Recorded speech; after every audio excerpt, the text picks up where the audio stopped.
Welcome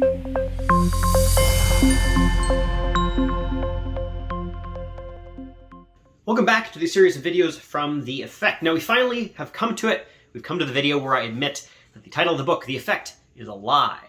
It's because all this time we've been talking about identifying the causal effect of something on something else. What is the effect of X on Y? That's what all of this book has been about. However, what does the causal effect or the effect mean, actually? In fact, that's kind of a silly thing. There is no such thing as the effect. In fact, effects vary. There are different effects for the same treatment on the same outcome, given the different context or time or who you're talking about, all this sort of stuff. So we'll tell you what I mean. I'll give you a very basic example. Let's say we're looking at a drug that reduces the rate of cervical cancer, right? So it is a preventative drug against cervical cancer and makes you less likely to get it. All right. So let's say that this drug it reduces your chances of getting cervical cancer by, on average, 1%.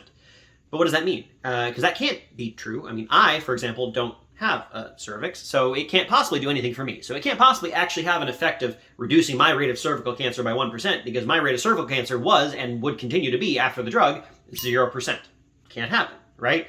So there's not really a single effect of this drug. It at least has one effect for people who have a cervix to have cervical cancer in, and a different effect for people who don't have a cervix at all. But it can actually go even further than that. Like, why would there only be one particular effect on everybody who has a cervix? Like, maybe for some people, maybe because they're older or younger or different races or different backgrounds or different levels of risk towards cervical cancer, maybe one person, it reduces their chances by nothing, and one person, it reduces their chances by 1%, and one person, it reduces their chances by 0.5%, another person 2%, and so on. Every individual person has a different causal effect. This is one of the things that makes social science and causal inference so difficult, perhaps more difficult than it is in the physical sciences, because we are chasing all these different effects. Every different treatment has a different effect for every different person. This is what's called heterogeneous treatment effects. When a treatment has different effects for different people, that is a heterogeneous treatment effect. It is different among the different people. And this is true pretty much everywhere. Every time, every effect, there's at least a little bit of heterogeneity in the effect. Sometimes we can ignore it, if we think that maybe it's not that different across different people. But sometimes we want to think about what exactly it means that we have this heterogeneity. And there are two things that we can really do about this heterogeneity. One of the things that we can try to do is try to estimate the full extent of the heterogeneity. I know that that pill for cervical cancer will have no effect on me, and maybe it'll have 1% effect for this person, and 2% for this person, and 0.5% for this person, and I can try to estimate all those values for each individual person. I can try to figure out who the 1% and who the 2% and who the 0.5% and who the 0% are, and describe that full distribution of the effect. And that would let me say something like, here is this pill's effect for you. If you've ever heard of personalized medicine, that's the kind of thing that they are trying to do with that. Trying to get a particular causal effect for a particular person. Now, that is great, and we will talk a little bit about different ways that we can do that, but it's going to wait a minute. We're not going to really do a lot of those methods until we get way further into the videos with chapter 21. But also we can think about, well, okay, maybe we're not going to actually try to estimate each individual person's effect. We're just going to estimate a single value, but then we have to figure out, well, what does that value actually represent? Like, for example, if I said that the cervical cancer's average effect was, or the effect that I estimate was 1%, what does that mean? Is that 1% if I average out everybody's effects? Well, if that's true, then that's probably understating how well the drug can really do, because it's including all the me's for which the effect is 0, but you'd never give me that pill anyway, so who cares that my effect is 0? Or would we say, it's just the effect among people with a cervix? Well, even then, okay, well, is averaging out the effect for everybody with a cervix the thing that we want to do?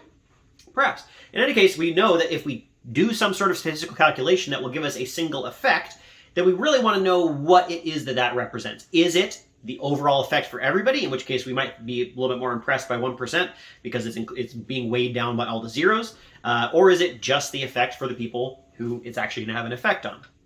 Thinking through who we are getting the effect for is going to be really important in terms of how we use the effect that we get.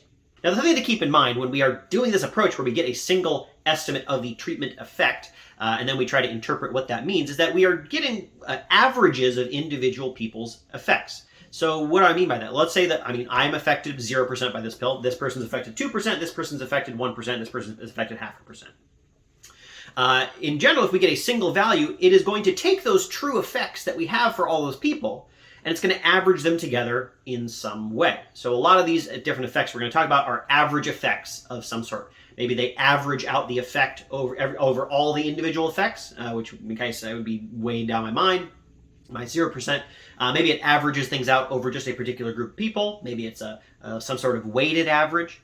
And that's what we're really trying to do. We want to know what kind of average are we getting? Who are we getting the average effect for? Now, the kind of average effect that you might have heard of before is the average treatment effect. And it's the most simple and straightforward. And it is simply, what is the average effect among everybody? If we gave this treatment to everybody, what would the average effect on people be? Now, of course, this is leaving out that heterogeneity in the treatment effect. We're just getting one value, but still, knowing the average effect among everybody could be a very handy thing to know. Now, you'll often hear people talk about the average treatment effect as being the kind of average effect that you want to get, like that's the best one. That's not always true. It depends how you're planning to use that result. So in the cervical cancer drug example, the result that I gave, you wouldn't really want the average treatment effect because that would include a lot of people who you're pretty sure you're not going to give the pill to anyway. You would want the average effect just among people who have the ability to have cervical cancer, right? And yet, it's a valuable one to think about.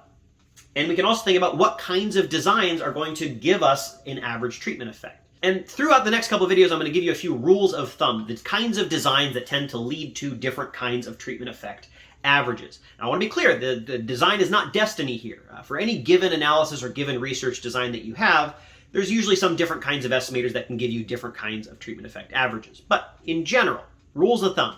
The rule of thumb for average treatment effects is if you have some sort of representative sample and you have full randomization of your treatment in that sample, some sort of randomized controlled trial, for example, then that will give you an average treatment effect. If you can plausibly say that you've got some randomization and the group that you got randomization in is representative of the group that you want to generalize to, that is an average treatment effect. You're getting the average effect among that wider group, which makes the average treatment effect kind of difficult to come across, at least in its, without doing some sort of fancy estimator that is designed to get it. Because you're not really going to get it unless you have randomization in a representative group, which is hard to do. Even if you're running a randomized controlled trial, if that randomized controlled trial is of a selected group, then that will not be giving you the average treatment effect overall. This is something we get in a lot of randomized experiments. So for example, in psychology, they've done a lot of experiments that are trying to get at something about human psychology generally, but then they recruit only college students into their randomized experiment. So it's a randomized experiment, but we are only randomized within that particular group. And so because that is not a representative group of everybody, we will not necessarily be getting the average treatment effect among the human population. So that's where we're starting off. We have this idea that each individual person has their own treatment effect. It's not just one universal thing.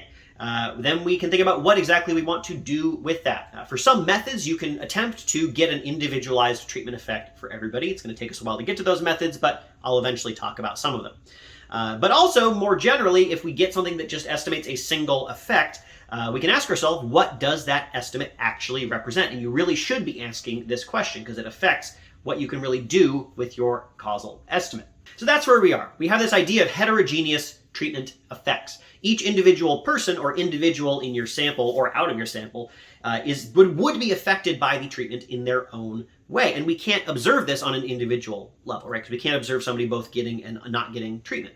So, in my case, my individual true treatment effect of that cervical cancer drug is 0. I would have 0% chance cervical cancer with or without the drug. This person over here, maybe they go from a 5% chance to a 3% chance. So their chances have dropped by 2%. Their individual treatment effect is negative 2 percentage points. This person down here, they go from, 0.8% to a 0.3%. So their chances are reduced by half a percentage point. So their individual treatment effect is half a percentage point. It'd be really difficult to estimate that directly because I cannot observe them in both cases. But I can say, well, I know that this particular method that I'm using gives us perhaps an average treatment effect, which averages out my effect with this person's effect with this person's effect, and I get an overall average, even if I can't observe any individual person's effect. As a rule of thumb, we can think about when we are likely to get an average treatment effect. It tends to come from designs where we have fully randomized treatment or some source of random variation in treatment, and when we just isolate that source of random variation, either from an experiment or something like that, we are looking at a group of people who are randomized in and out of treatment, and that group of people is representative of the wider population. If you have that, then you have an average treatment effect out of the gate. There are some special estimators that will let you get average treatment effects from other kinds of designs, but that's where we can start off with it as a rule of thumb number 1. We'll talk about different kinds of treatment effect averages in the next couple of videos. Thank you.